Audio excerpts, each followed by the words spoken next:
and wherever you may be for a new live episode of the Cradle News Roundup. My name is Esteban Carrillo, and as usual, I'm joined by my colleagues, content creator and writer for the Cradle, Karim Shami, and columnist and editor for the Cradle, Sharmin Narwani. And as usual, again, before we start, we just want to remind you to please, first of all, leave a like, share this video, subscribe to our channel. We are very close to reaching 40,000 subscribers. We want to reach 50,000 in the next few weeks. We need your help. We have some incentives that we'll get into in a minute.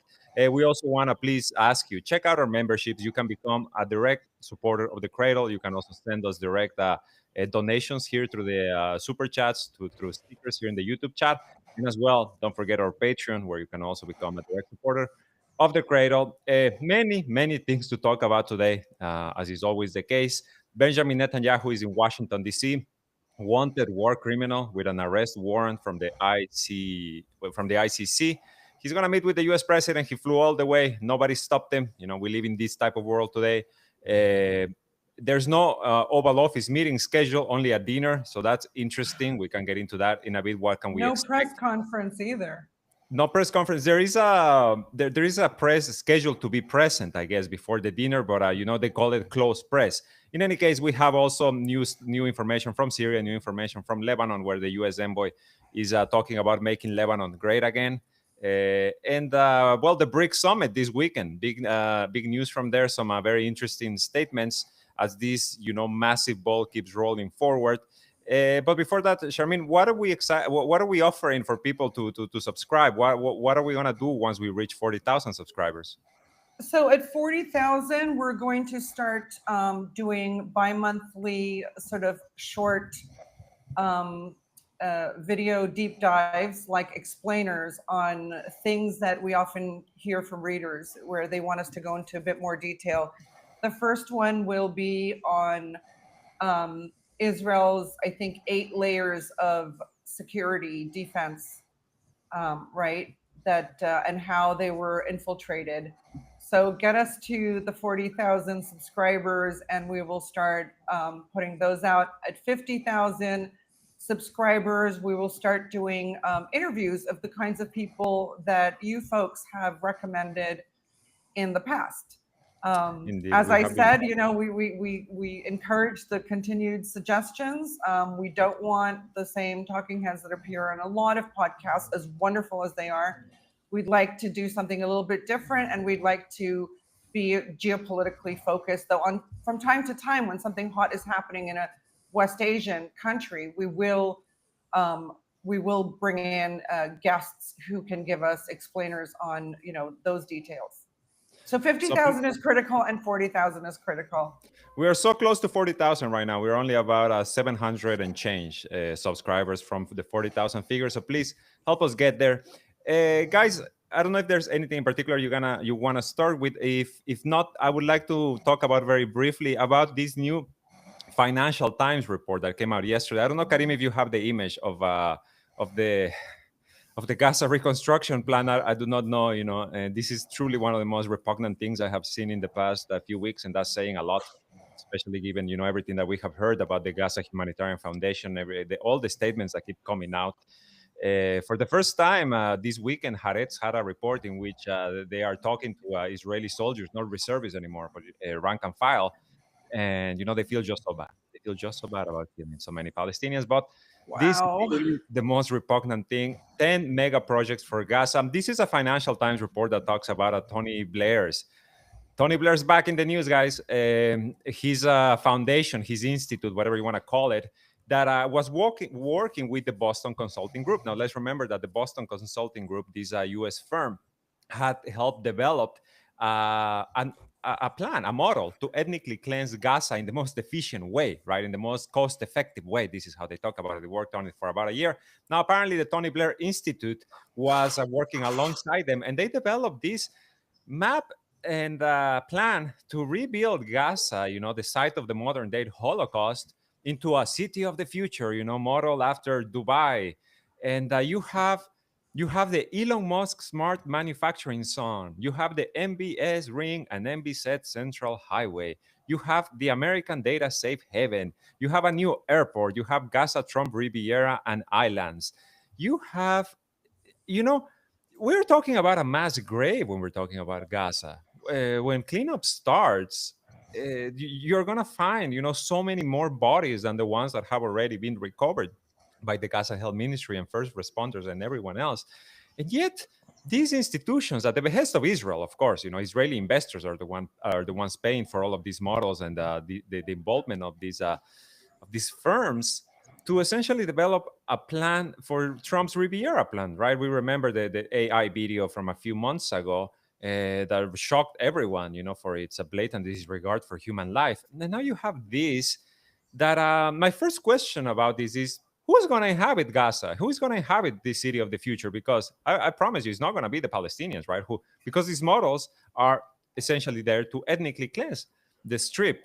So, from everything we have heard from the Boston Consulting Group to now the Tony Blair Institute and just the Gaza Humanitarian Foundation, that where over 600 Palestinians have been gunned down indiscriminately.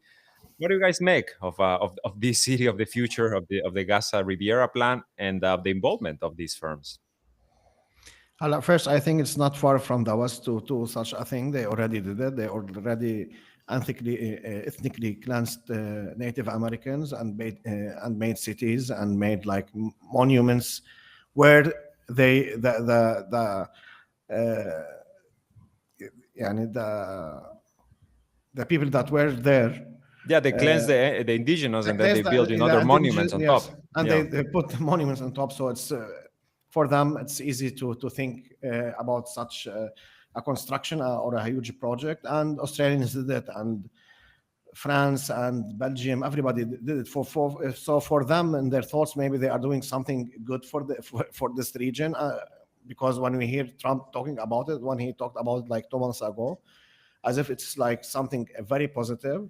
And for them, they don't care about the people there. And for them, they can come, rule, do projects, make some money, and if it fails, they don't care.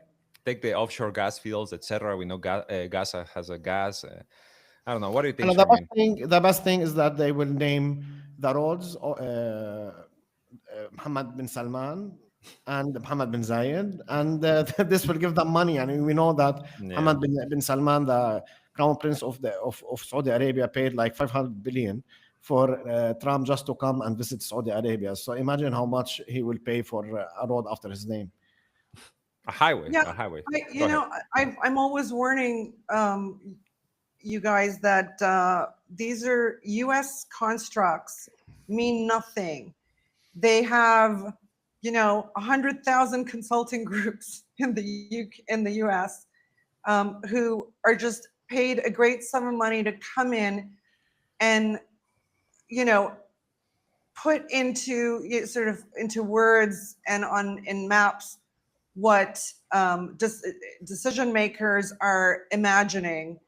This is just imaginary. So what these consulting groups though is sort of what they do is they package these concepts and create language around them and create like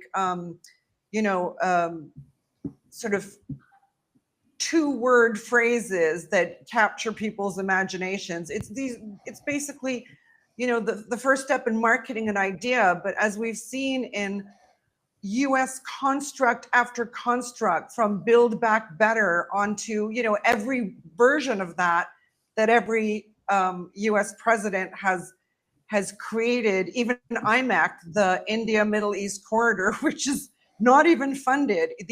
These are just ideas that consultant groups have been brought in to frame for public consumption, and they go nowhere. I mean, the West just doesn't have the funds to do this. Now, I mean, conceptually, the Gulf does. Yeah, but okay, well, that's like, we can get into that in a second. But I mean, what they're doing with Gaza, with this map, the Boston Consulting Group, the Tony Blair, all these consultants who've been brought in, they're just consultants. They're not decision makers, is to draw a map of a Disney World or a Universal Studio in a limited geography. That's what they've done. Like, here's Futureland, here's Harry Potter World. It's as banal as that. And execution is a whole different issue. And we have to know, and we're seeing this more and more. We're now seeing this in mainstream media, in op-eds, that basically what the West has done to buoy Israel during its massacre and genocide in Gaza is entirely destroying the Western-led global order, all its credibility, its ability to do anything. I mean, where does the West stands entirely alone now? And it's not like the collective West anymore, because, you know, on Ukraine, Belarus is off in its own corner. East Germans want Russian oil, right? The global South, from India to, you know, 50 plus African countries, to 30 something, I think, Latin American countries, to the ASEAN countries, there are no takers.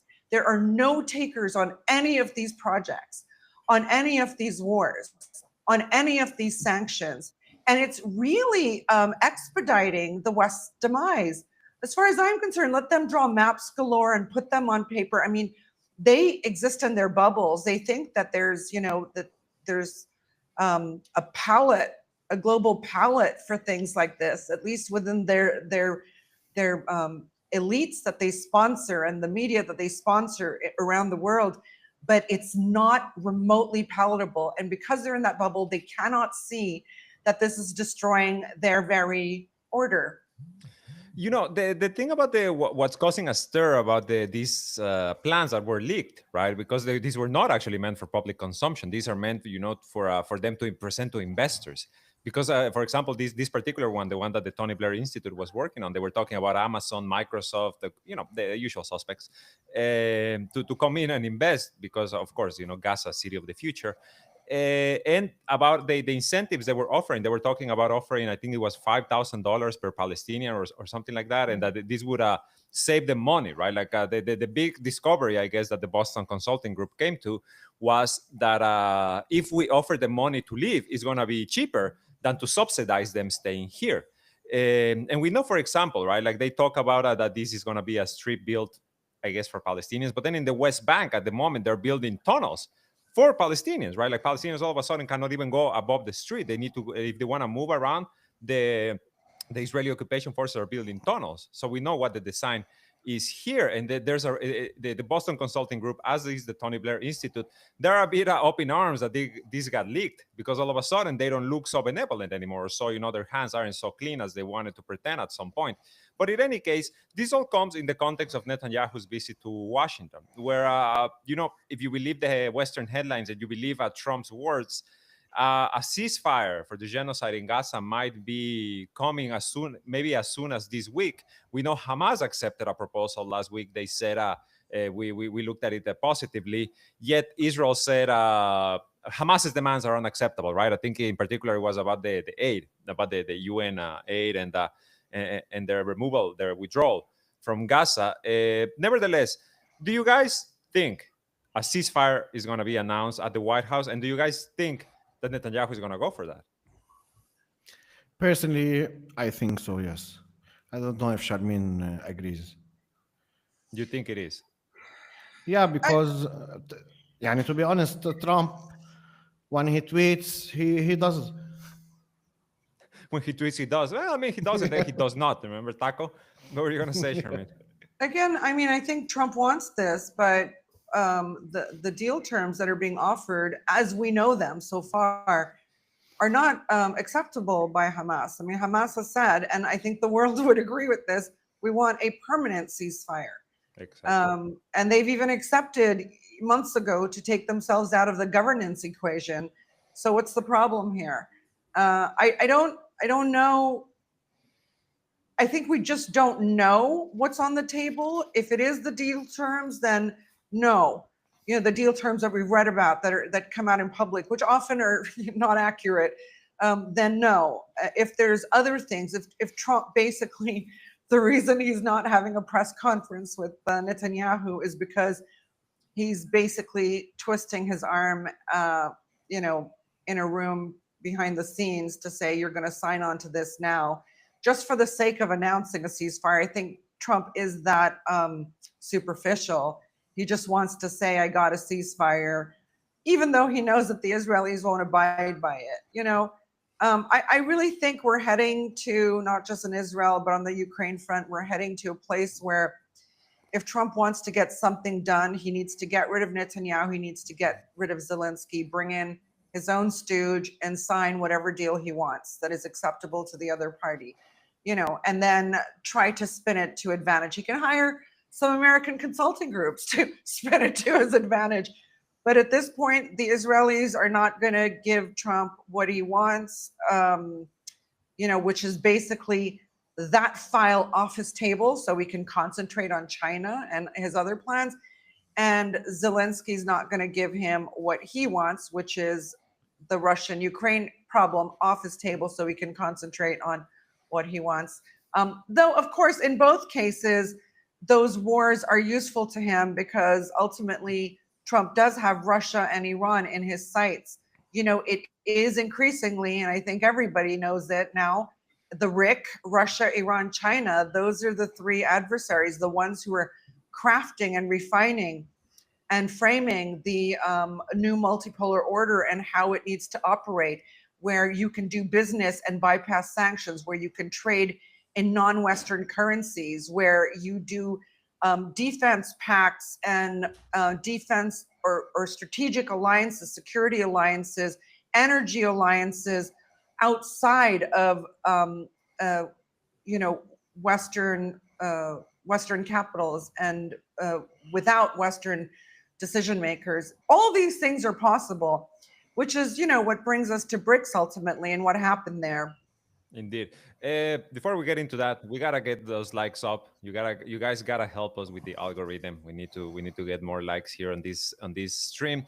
So if you guys, let's get into what happened over the weekend. The 17th BRICS summit was held in Rio de Janeiro in Brazil, headed by the current chair, Luis Inácio Lula da Silva, who had some very interesting quotes about de-dollarization, about moving away from the West. Exactly what you just said, Charmin. I don't want to repeat everything, but he said, if we don't do this, we're going to end the 21st century like we ended the 20th, right? And this ties to the whole idea of Donald Trump. I think his current term can be summed up in this phrase that he keeps using, that is peace through strength, right? Like we're gonna have peace, but we're gonna show you our strength. So in other words, peace by domination. Can we play this video, Karim, or is just an image?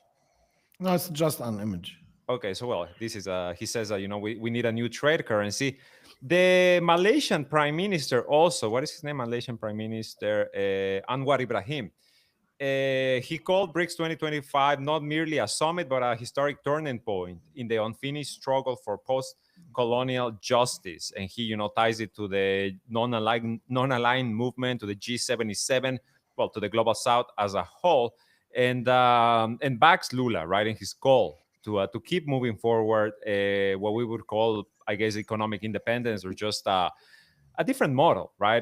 The New Development Bank announced some more plans to start hopefully offering loans, right? I had read some reports about them trying to form a joint fund that could, for example, rival the World Bank, which, we all know what the World Bank and the IMF does. They go in a country and just like vultures, they suck everything out and they don't leave anything. You would hope BRICS does something different. What are you guys' main takeaways from the BRICS summit? If I could just pop in here to say Clifford Bustria 4397, thank you. He became a Cradle paid subscriber, and he donated us $20 as well. Thank you. I think that's how I should be reading it. And then we have another one, which for some reason I can't scroll down. Can you see it? Yeah, we have Albert Ortez. He also donated $5. Thank you. Yeah. Thank you so very, much. very much. Yeah. Be like Alfred, be like Clifford. Did I say Alfred or was it Albert? In any case, what do you guys make about the BRICS summit? I know, Charmaine, you must have thoughts. So, for quite some time now, we've been following BRICS summits. It's over there. BRICS summits at the Cradle and even before. And, every time those of us who follow Eurasian geopolitics write about how tremendous the opportunities are and what people are hypothetically discussing. But I think as the U.S. sort of puts the noose on everybody, the hypotheticals are translating into real life situations. We're not there yet for certain, but the chorus, as you mentioned, you know, the president of Brazil, of the head of state of Malaysia, they're all now singing from the same hymn sheet. These are not things we heard earlier. Now, one interesting thing is we have officially 10 BRICS members, and in this is included Saudi Arabia, which didn't sign up as was anticipated in January 2024, along with Egypt and Ethiopia and the UAE and Iran, but seems to have signed up quietly in January of 2025. So that's something new. But they also announced this BRICS, 10 new countries from various regions around the world have been joined BRICS and been accepted as official partner countries. And look at the regions they're from. So, you know, sort of like Eurasia is Belarus, Kazakhstan, and Uzbekistan. The last two are important because there's a big Western and Turkish thrust into Central Asia to sort of steal them before the Russians, the Chinese, and the Iranians can offer up alliances. The other grouping of official partner countries is Indonesia, Malaysia, and Thailand. Indonesia is the largest Muslim majority country in the world. Malaysia is up there as well, Muslim majority country. And Thailand, right? Super interesting. Actually, there is another one in here, which I don't know where it disappeared, but I believe Vietnam is one too. And yeah, Vietnam kind of played both sides, but we're seeing a different kind of Vietnam emerge. They're working very, very closely, not just with multipolar powers and entities now, but increasingly with China. And so that's a new switch. In Latin America, in the Americas, we have Cuba and Bolivia, unsurprisingly, as official partner countries, but nonetheless, again, another gain on another continent from the BRICS. And in Africa, Nigeria, big oil-rich, pro-West Nigeria, has joined the BRICS as a partner nation alongside Uganda. These are critical plays, you know, even with the, you know, taking the BRICS from 5 to 10 members, they tried to touch as many continents as possible. They did Africa and they did West Asia. And of course, West Asia was very notable because they're three of the biggest energy producing countries, significant players in this region. So that's one way, without statements, without leaks, we can see the BRICS shaping up. But what I love most of all is, of course, Lula's statement that if we don't de-dollarize, and I don't know if he said that specifically, but he talked about launching an actual BRICS currency. If we don't do this, we will end up in the 21st century, as he said, we'll end up in the same way as the 20th century began, something not beneficial for humanity. Now, Trump, I mean, as early on as December, so a month before he became president, he threatened, so he wasn't even president of the US yet, but he threatened BRICS countries with tariffs of up to 100% on those BRICS countries issuing a new currency or abandoning the US dollar.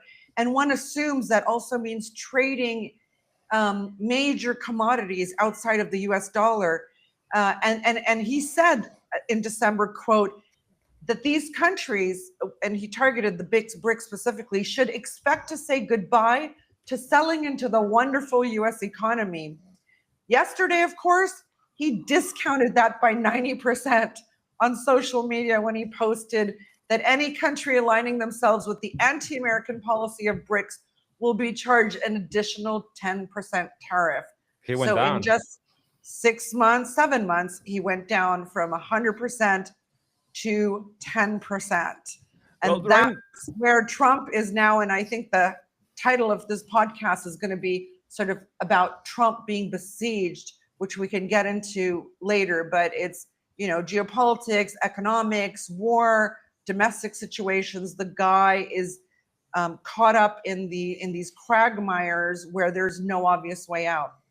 Well, we know, for example, with the Asian countries, right, that well, first of all, they don't want, and what I mean is the Association of Southeast Asian Nations. They don't want war with China. They don't want a cut trade with China. These threats are stupid, honestly, like from Donald Trump to levy tariffs. You're just going to keep pushing people away. That's why he had to cut the tariffs that he started the year with. I want to answer a question here from a user called Mrs. When will you be doing 4 shows a week?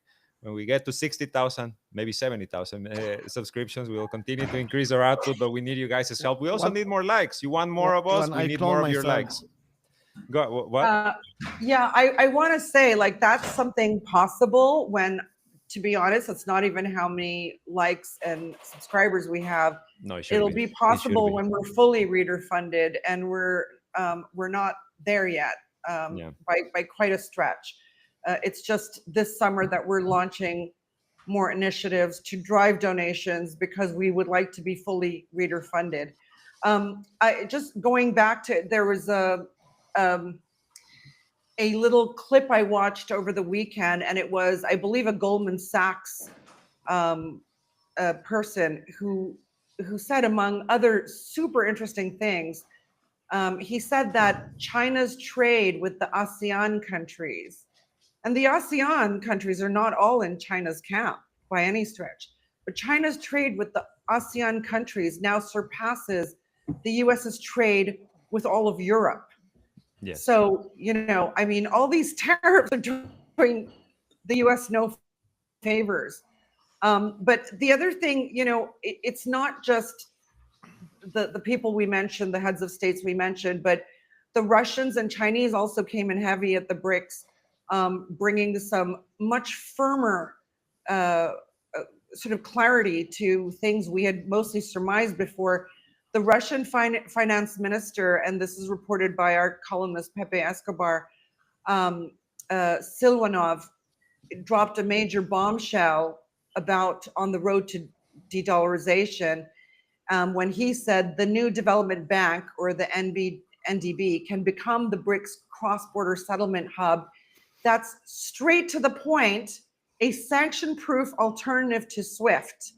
Okay, and you know, I think the former Brazilian president Dilma Rousseff has been heading up the new development bank, and she comes absolutely from that mentality. He's talking, so the Russian finance minister is talking about the NBD providing loan guarantees for mega infrastructure projects all across BRICS sphere, which gives incentive for many countries to join the BRICS because they can have, you know, for peanuts or at very good rates, infrastructure funding. And you can only think of countries like, you know, Ibrahim Traore's, right? Who, yes. I mean, that guy is going, like, you know, is blazing a trail we haven't seen on the African continent in a long time. I worry for his life.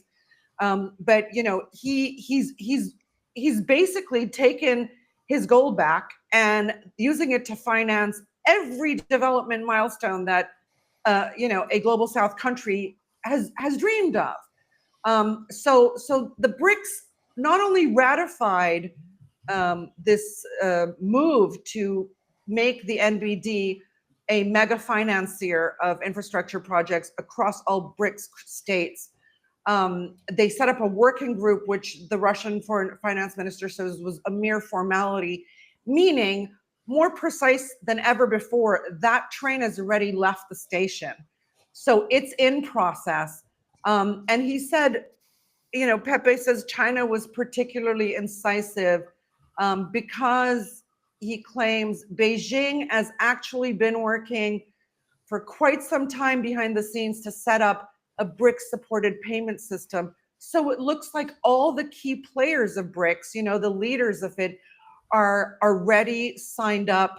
Another interesting thing, and this was more like just not rumors, but just chit chat around the BRICS summit, where people were saying the I in BRICS, which stands for Brazil, India. Russia, India, China, and South Africa, the original 4 countries. 5.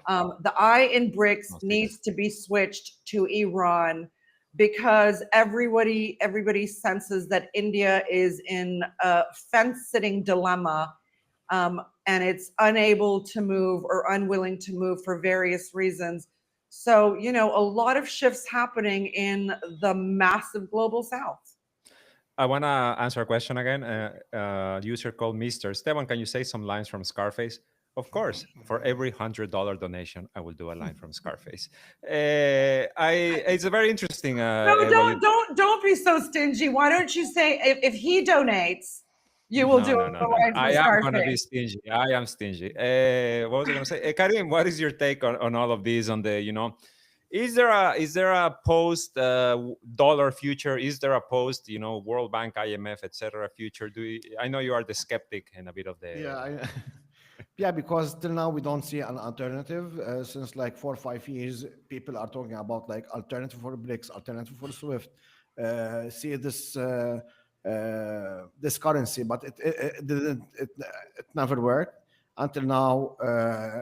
If it works and if they establish a SWIFT alternative and dollar alternative, you need at least, in my opinion, I didn't do the research, I didn't read the research, but logically, you need at least 10 years to gain trust, so people around the world will start using these services. Yeah, and for instance, if you want to buy a game for $1, there's no way to pay unless you have like SWIFT, or you have a credit card or Visa card or anything that is connected to the United States. So even microtransactions are not possible without the Americans and without the SWIFT, which is located in Belgium. So I mean, that's actually not true. There's entire continents that are transacting with each other outside of SWIFT. When we did our viral videos after the Trump tariffs were first announced, and we talked about China's digital blockchain renminbi system that had been set up, a lot of people wrote to us and said, we've been doing this in Africa for a while. We've been doing this in Latin America. We've been doing this in Asia for a while. So, so what are you all talking about? And in fact, it's just because it's not written in English or in Arabic doesn't mean it doesn't exist. I mean, Alibaba has now gone outside of Asia. You can buy things from Alibaba in West Asia and, across the world. So these are just, these are things well under development, and they're just not noticed as much. I am actually going to be heading to the Far East in the fall for quite some time, and look forward to it. And I'm going to, I'm going to arrive there, get the local SIM cards, and then look on how I can make payments in those countries, in their currencies, on websites that, that e-commerce sites in the continent. I'm very curious for myself, but I will be doing that on day one and reporting to y'all on how possible these things are. That should be interesting. We're going to get dispatches directly from the Far East by our correspondent, Sharmin Arwani. Unless you guys have any more thoughts about BRICS, I kind of want to go back to something a bit more local for the cradle, of course. The meeting, the meeting this morning between President Joseph Aoun, former head of the Lebanese Armed Forces, and the U.S. Special Envoy Tom Barak, who wants to make Lebanon great again. This line is just going to be used to death, right? Isn't it? He says he is satisfied, Barak, in this case, right? Barak with the Lebanese government's response to the Washington's demands for Hezbollah disarmament. Over the weekend, there were, or since Friday, I think, right? There were a few bombings in Lebanon from the Israelis. In particular, it seems like some of them were in response to Hezbollah Secretary General's Naim Qasem's speech, in which he said, we will not bow, we will not disarm to the to the demands of the West, right? He says first the Israelis need to leave the South, and then we can have an internal dialogue. He, of course, described the Hezbollah disarmaments as a Lebanese file, as an internal Lebanese dispute. What are we looking at, or not? Yeah, these are the bombings of Israel and South I have a Lebanon. black screen. I don't know if it's showing up on the video. I don't know if you guys are seeing it. I can see it. You can see it then, okay. Mhm. Okay, then there might just be me. Yeah, so we had there were these attacks. I'm not sure about the death toll. There was one targeted assassination, at least, that I saw. What is the point here? You know, because at the same time we also have the self-proclaimed president of Syria, you know, the former head chopper Abu Muhammad al-Jolani, talking about wanting to take Tripoli in the north. We had heard that Israel and Syria were looking to build some sort of united front against Iran, against Hezbollah. Karim, I want to hear your thoughts about what Thomas Barak said and about, well, the Lebanese government's stance on this file of Hezbollah disarmament. Hello, I think the Lebanese government is so weak, our president is so weak, and our prime minister is also very weak. They will do whatever the Americans ask them, or they will try to play. For instance, if the Americans told them take out the weapons of Hezbollah, they will say yes, okay, we will do, and then they will go to Hezb and they will like negotiate Hezb. I don't think they are capable of like practicing force against Hezbollah. And the idea of Hezbollah handing his weapons is non-logic, and this will never happen. And if it happens, the next minute, not the next day, there will be no Hezbollah and nobody will support Hezbollah. So they will asking for base. Yes. What? They will lose their base of support. Yeah, they will not exist. It's as simple as that. Hezbollah as a political party, nobody needs Hezbollah as a political party. Everybody wanted Hezbollah as an armed resistant group against Israel. And I'm sure about this, that if Hezbollah hands the weapons, the next day Israel will invade Lebanon till South Beirut, as they did in Syria. Nobody can stop them. And unfortunately, but this is in all honesty, many people in our government will be happy when Israel invades Lebanon. And they are simply going to the TV and threatening Hezbollah with Israel. And they are saying, if Hezbollah doesn't hand the weapons, Israel will bomb them. We will not defend you against Israel, and all these stuff. So now we are in a very, very critical situation, and we don't know the exit of this situation. We have a very weak president. We have a very we don't know anything about him. And suddenly, our prime minister, we saw him in Hague in the trial against Netanyahu, and that. When Lebanese knew, oh, we have a judge there, and after a couple of months, he came. Oh, Nawaf Salam. Nawaf Salam. Yeah. That was so weird. It's extremely weird. And even I remember when he was appointed, not elected. Everybody went to TV. We have a channel called LBC. Usually they do like biography of any important person. Even LBC didn't know what to do. His biography was like 20 seconds. So that's the situation in Lebanon. Everybody should calm down. Hezbollah should not hand and will not hand the weapons. And we are in the like stoppage time, as people You're say. in limbo.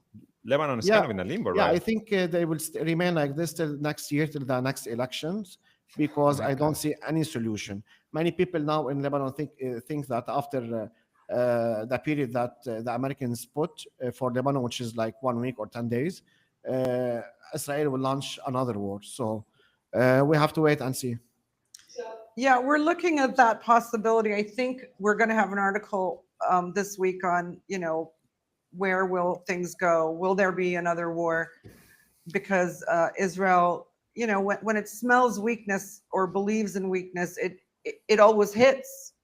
It always hits. Now, Barak came in here, according to sources, with a 5-page proposal that he sent over in June.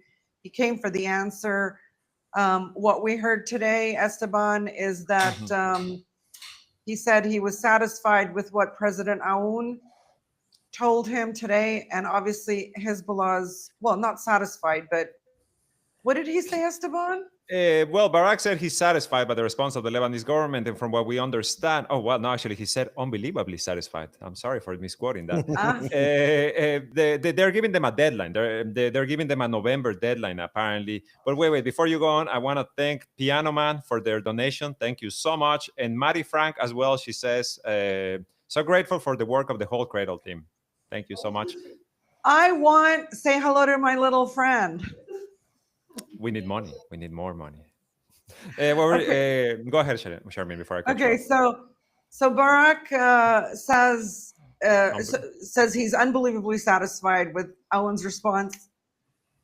No way could Aoun. I mean, Barak's main thing, because it's Israel's main goal, is to get Hezbollah to disarm. No way on earth could Joseph Aoun have promised him that. I don't know what Barak's on about being unbelievably satisfied.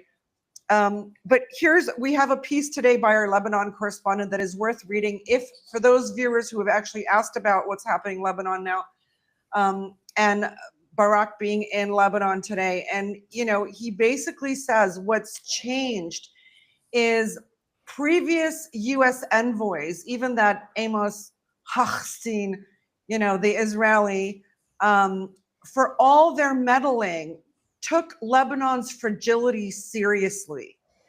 In other words, they never wanted to tip the boat too far into instability. This guy, well, rather than saying Tom Barak himself, but Donald Trump doesn't understand nuance in foreign policy, certainly not in a country he'd never be able to find on a map. Okay. And he, for sure doesn't care about Lebanon's stability. If these guys were willing to bring Al-Qaeda in, and shake their hands and say, great, good looking guy about the, self-appointed head of Syria and, a US declared and a UN Security Council declared terrorist, he's not going to care about little piddly Lebanon with 5 million people, it's not strategic for them in any other way other than, protecting Israel. So, is it okay for Lebanon to be plunged into absolute chaos? Sure. Will he let the Israelis take whacks at Lebanon? Sure. But again, my long-term assessment is that Israel taking whacks at countries militarily entirely on the US taxpayer dime is not sustainable for any length of time. Trump simply won't want to pay for it. So right now, I mean, by the way, something really worth talking about is Israel's massive strikes on Yemen yesterday and Yemen's counter and defense. Because, as people may have forgotten, Yemen is front and center in the war. It continues to be to this date. Every few days, we're seeing a missile being lobbed into central Israel. So I think this escalation yesterday is worth talking about, and there's no one better to do it than Karim. Hi, all. So yesterday, the Yemenis targeted Israeli linked ship in the Red Sea. And following that incident, by 3 hours or 4 hours, Israel launched an operation against Yemen. They said they targeted Hodeidah and several ports, and they also targeted the Galaxy leadership, which the Yemenis they took seized it. Years ago. Like I think 1.5 year ago. It was November 2023. I remember that. Yeah, November 2023. So first, the Yemenis, this is the first time they released a statement, and they said they are confronting hostile projectiles in the air, and they said that they successfully forced some airplanes to go out from the Yemeni airspace. And to be honest, this time I really believe them, because we didn't see any significant damage happening from. You only believe the Yemenis, not the Iranians. No comment. No comment. You're just slavishly worshiping them. But anyways, go on. So what happened? What the significant thing that happened yesterday and that never happened before? That following the attacks, instantly the Yemenis countered the attack and they released missiles and drones on Israel. And we have a footage of a missile landing in the middle of Israel, and now we will show it. Usually, the Yemenis retaliate with one missile or two missiles at max. Yesterday, they launched 11 missiles and drones, and around 3:30 a.m., all Israel. The siren sounded in all Israel, and the Israelis said that millions went to the shelter. And here we can see the missile landed, and I think they hit military targets, because usually also the Israeli army, following a missile launch from Yemen, they always say there was a missile launched, and then they say that it was intercepted or it fell in a unpopulated area. Yeah. But till now, the Israeli army didn't release anything. They only said launches. We detected launches from Yemen. They didn't say that they intercepted any of these missiles, which is significant. First, because the Yemenis usually, after 1 or 2 days, they retaliate, or they don't retaliate. And usually when they retaliate, they send at max one or two missiles. This time, within 1 hour, they sent 11 missiles and several drones. I think this is also significant. And that they said they countered the Israeli attack. Usually Israeli attacks, and we see the attacks of Israel. Usually they attack when they attack Hodeida. They like hit gas stations or tankers for oil, so they can show off. Because I don't think the Israelis have the intelligence that they had in Lebanon and Iran and Syria. Until now, just I want to say something. Till now, Israel only claimed that they assassinated one figure in the Yemeni army, and he appeared in the TV the next day. So Yemenis are epic in this way. Just something worth considering. We've talked about this before, that how this Israel-Iran 12-day war changed some minds in the Persian Gulf Arab states. We have actually a second article coming out this week in which we have an Arab diplomat telling the Cradle, and I'm going to quote here, "The last war was a turning point in the Saudi mentality. Riyadh realized that Iran has become a mature regional power in its military decision and that conventional pressure on it no longer works."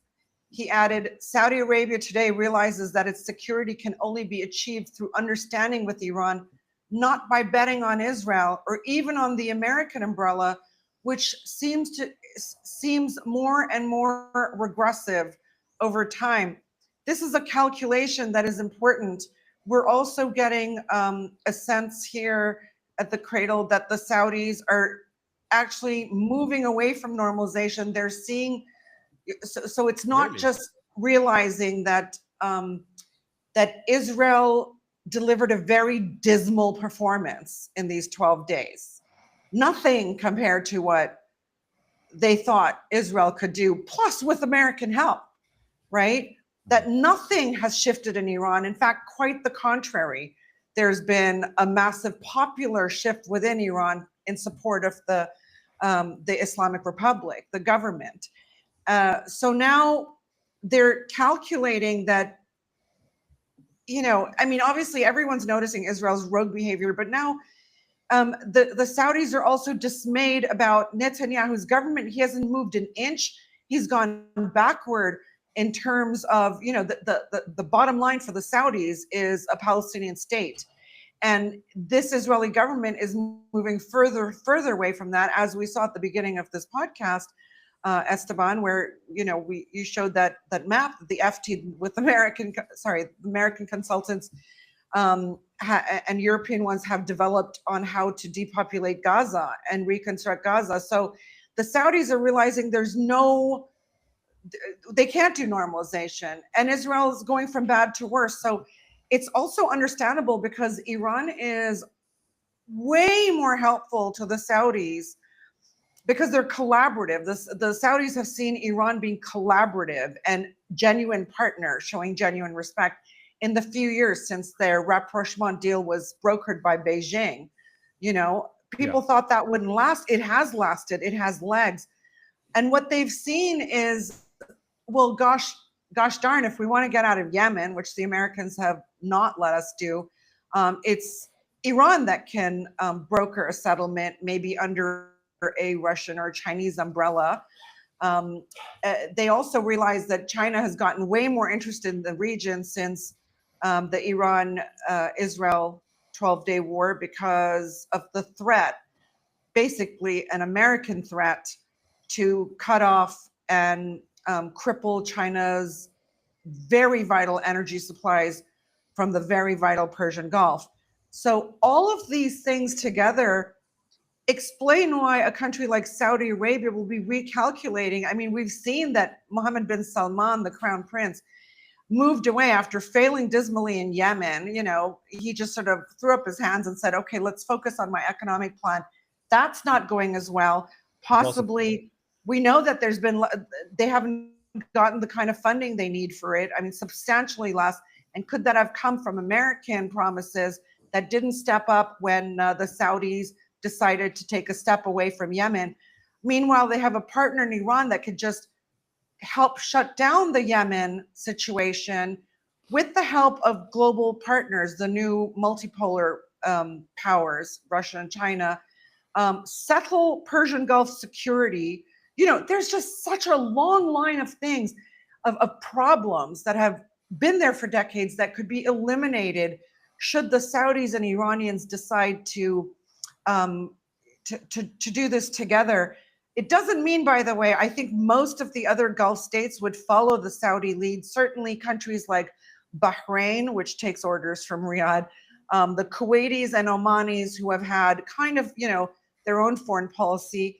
The Emiratis are the only question. Emiratis also have good relations with Israel, but are, you know, kind of viewed like an Azerbaijan of the Persian Gulf, like good on the surface with Iran, but actually very close to the Israeli enemy, very, very aggressively imperialistic in their regional ambitions. So the UAE may be the one to watch as the outlier in any new Persian Gulf rapprochement with Iran.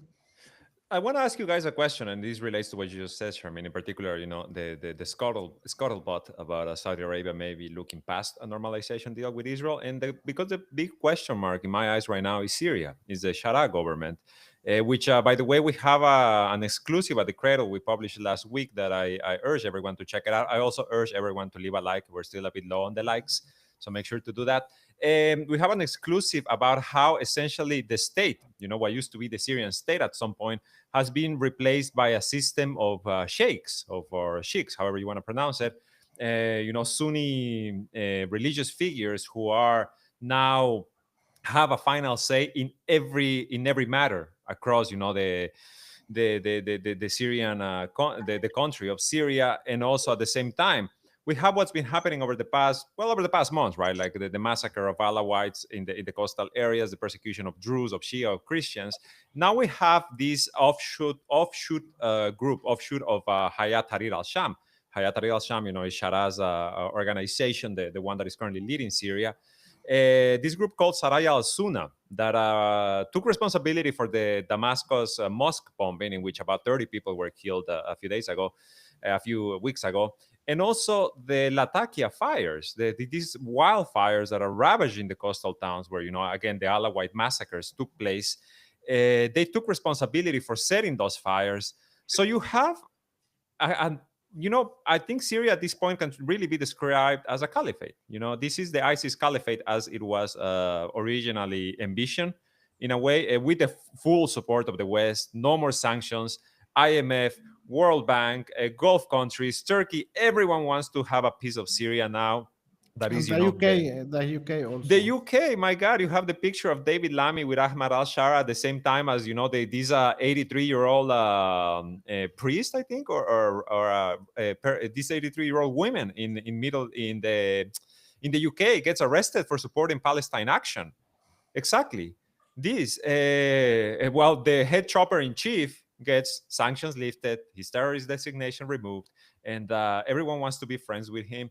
My question is, because another thing of the Netanyahu meeting today in DC could likely be a normalization deal with Syria. Like that seems to be right now the lowest hanging fruit. And we know Syria, Shara, are employees, right? Employees of the Gulf, employees of Turkey and of Tel Aviv. Just to jump in here, Famida Nadladi is asking how to donate because she's not computer savvy. I just want to say, like, you don't have to donate on YouTube.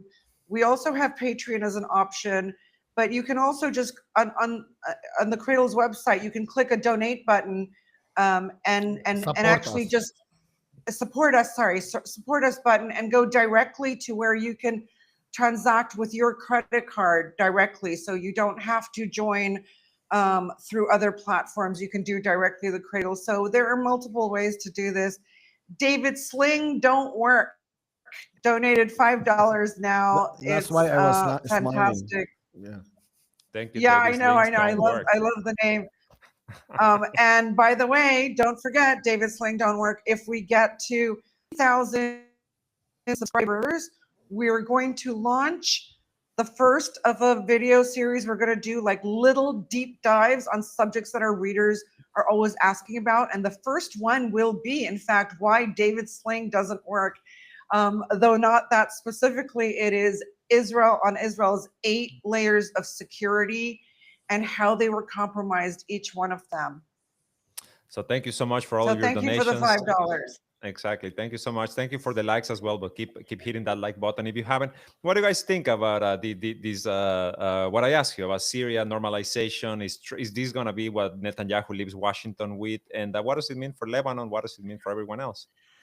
I think Syria, I want to just say on Syria normalization. Go ahead, Kenny.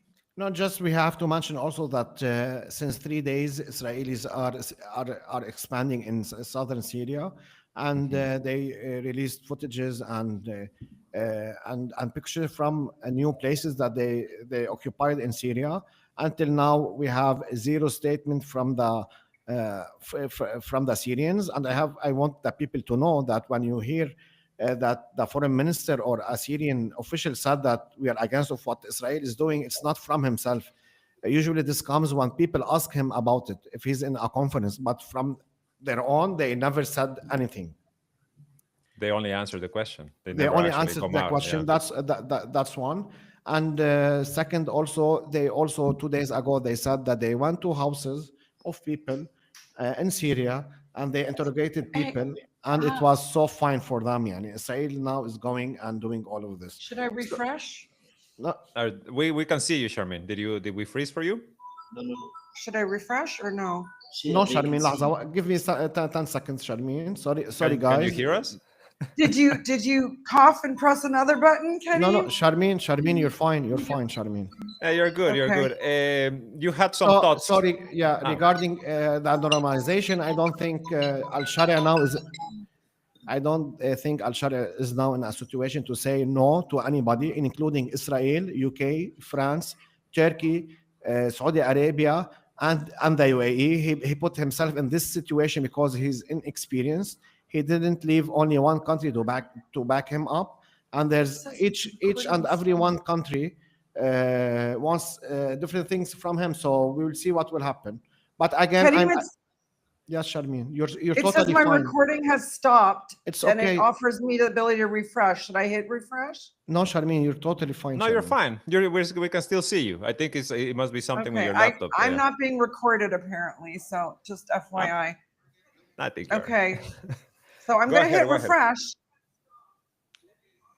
Okay, if you insist, hit refresh. No, it says the people are or viewers are getting a backstage view at the technical issues that sometimes plague the Cradle. Unfortunately, that's why we need your donations as well. We need to keep all of these problems resolved. In any case, well, yeah, I feel like, especially today with Netanyahu in Washington, I feel like this is the most likely outcome. But I don't know. I think you, Charmaine, have a different view. Thank you, Yas, for a donation as well. Yeah, so sorry, I forgot to finish my point. So my point is that I stick on my opinion is that I don't think maybe the United States will force Israel and Syria to make normalization. I don't think Israelis want normalization again because they are still expanding in Syria unless Sharia tells them do take whatever you want, do whatever you want, but please give me normalization, which is a very weird for me. Although if he wants it, he can because his followers are Muslim extremists, and some of them are really against that.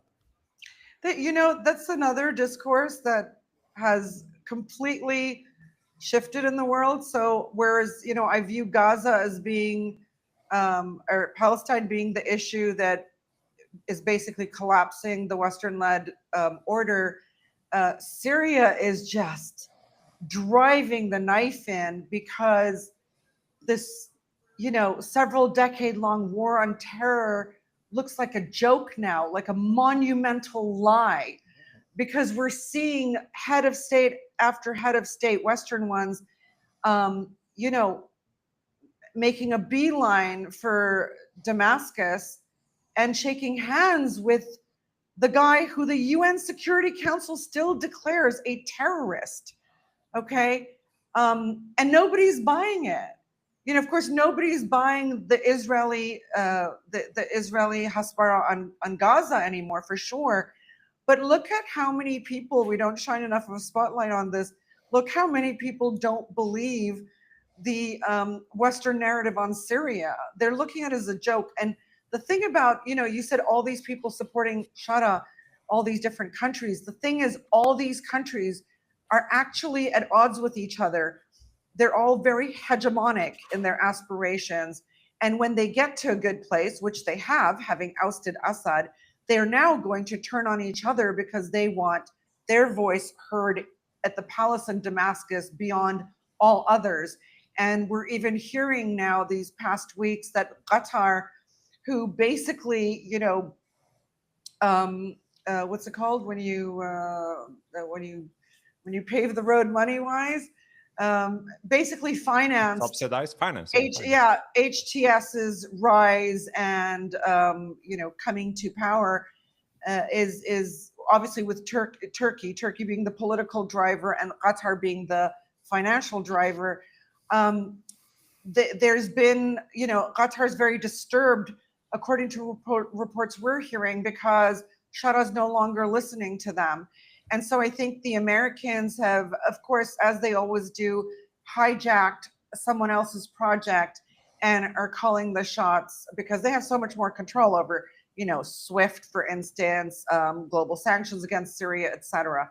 So if Shara plays with the Americans, means he plays with the Israelis, and that's not going to go down with the majority of Syrians.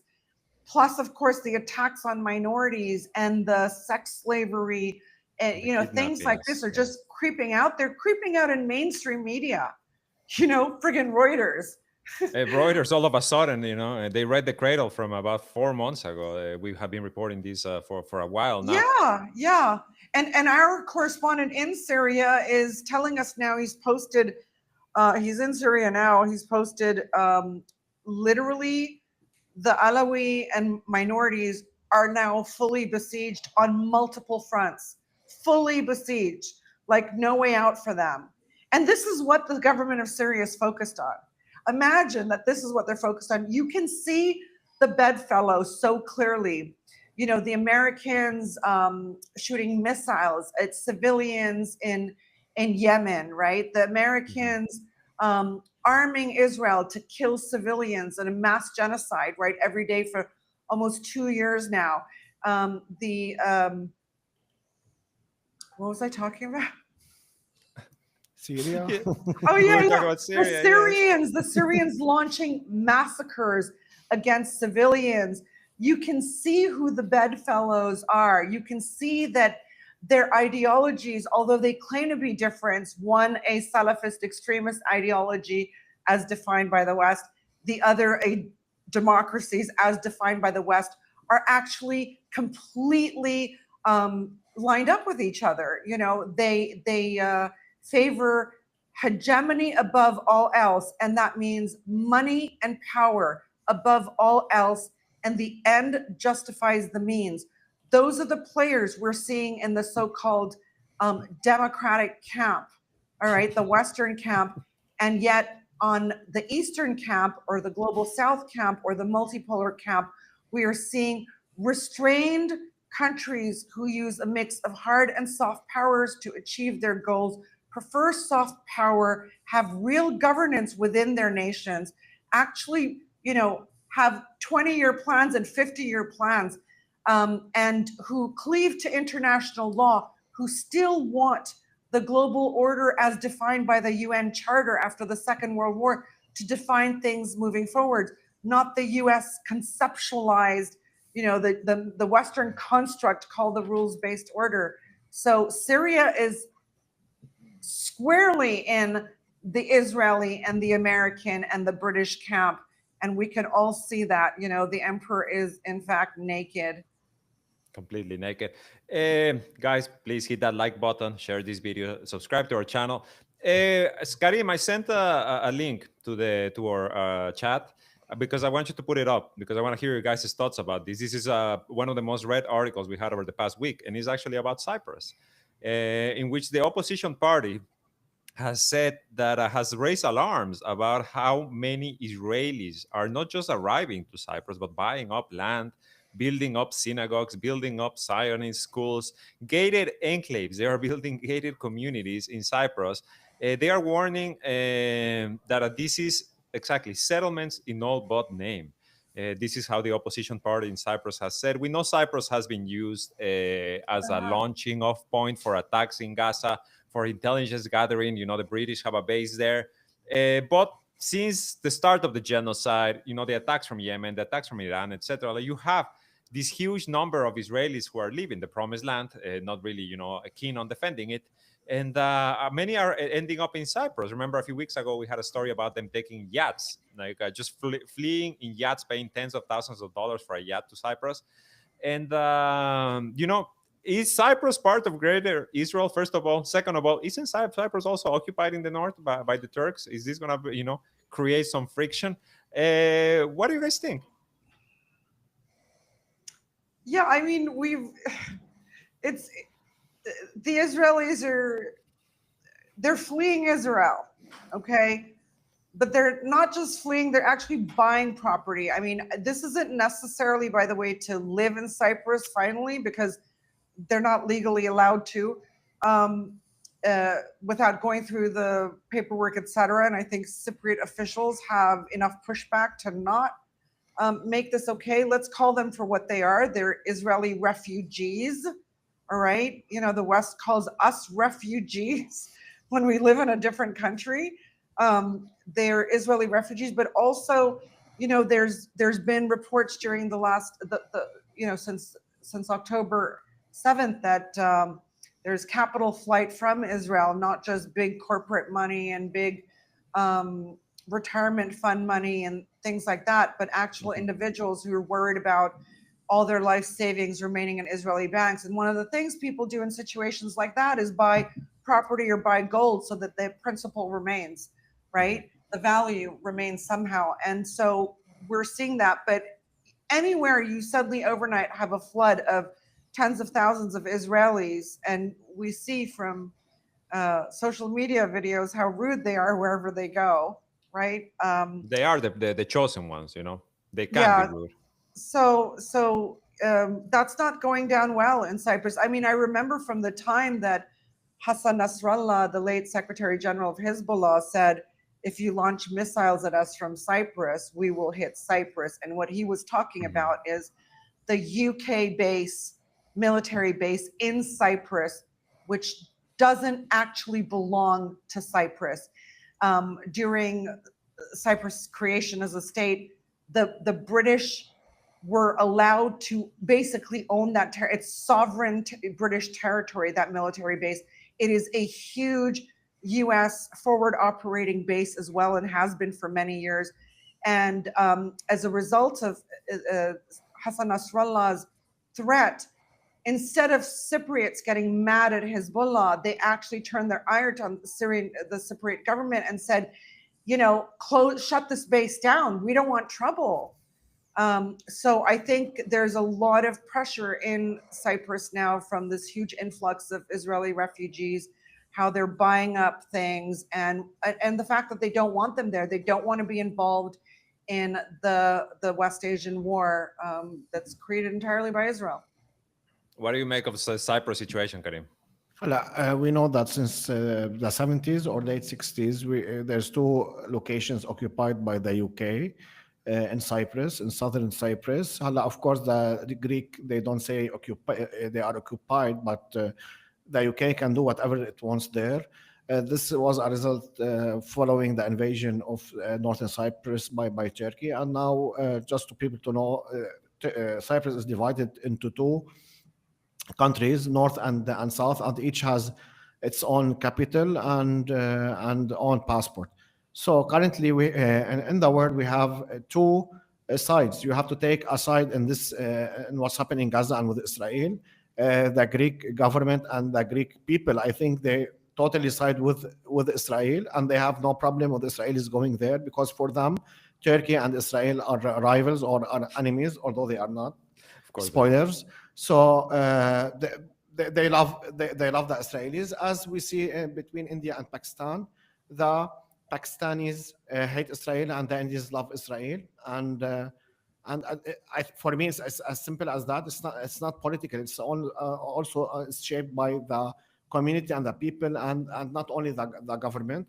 And also, for instance, you have the UAE. They don't like Iran. They hate Iran. That's why they are happy of what's happening in Gaza. Oh, we have two Charmaines. Two for the price of one. Charmaine, you refresh the page. Yeah, because it just simply said I wasn't being recorded. Charmaine, so what? I told you it's totally It's okay. fine. It's okay, guys. It's okay. In any case, we have, I think this stream has done very well in number of likes. So well, in fact, that we have two Charmaine one is at the moment. But with that being said, okay, I think that's better. So just like, let me continue my point. So go ahead. I think also that Israel now, we have to, if we zoom out and think strategically, Israel, although it has many friends in the region, including Jordan and Egypt, and now they have parts of South Syria and half of the Lebanese government, but they can't establish bases there, and they can't launch anything from these countries. So I think also going to Cyprus is is a strategic decision from the Israelis, because we know when the war started between, or when Iran retaliated against the Israeli aggression, all the big planes and the expensive equipment in Israel was transferred to Cyprus. So I think it's very important for the Israelis to establish a colony there, or at least a land or a base there, because if a war ignited again between them and Iran, or maybe in South Lebanon, they will have a safe place to go there with their airplanes and with their army. Well, it's everything keeps moving so fast. I want to thank everyone who joined us today. I think we can wrap up this episode for this Monday. Very many things we tried to get into as many as we could. Again, to remind you, if you haven't left a like, make sure to do it before you leave. Make sure to share, to subscribe. If you wanna become a member of the Cradle, support us directly, you can do it through the YouTube memberships, or through our Patreon. Check out our Patreon as well, where you can continue to help us to do the work that we do here. We want to thank you all so much for joining us. My name is Esteban Carrillo. I have been joined by Sharmeen Arwani and Karim Shami.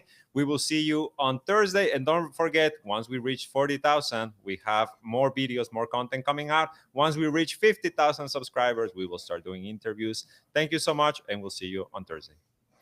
And I want to thank also the last one who donated for us. His name is Pontius too, I guess. Thank you. Thank you so much. Thank you so much. Did we not add up to 100 here? Because I really want to hear us.